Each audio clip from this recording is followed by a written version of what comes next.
Yeah, I think this person definitely needs an overhaul. Abandoning the practice of writing down the rules, I think, is a huge mistake. Your diagramming of the rules can save you a tremendous amount of time because then you don't need to refer back to the lengthy LSAT language that describes those rules, especially when those LSAT's articulation of the rules may be not to your advantage. If they, for example, they present, x is on 3 if y is on 5, when it really will then end up being y5 arrow x3. And so if you're referring back to their articulation, then you run the risk of getting messed up.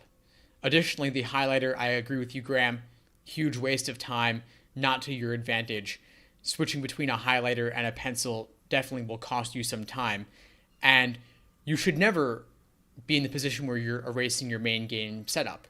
You have your main diagram in one place, you have your diagramming of the individual questions separately, and you can at a glance see all diagrams that you've drawn at any point. And that's especially useful in order to solve global questions later. One thing I do with my logic games explanations is I'll frequently skip around doing orientation, then local, then global.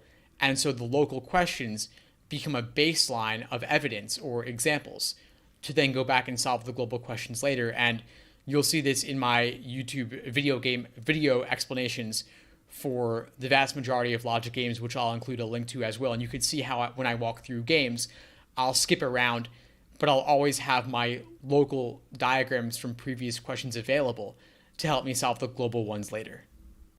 Thanks for tuning into the show. Please subscribe if you haven't done so already to be notified of new episodes as I release them. And feel free to reach out if you need anything at all as you move forward with your prep. I'm happy to help however I can. In the meantime, I'll wish you all the best and take care.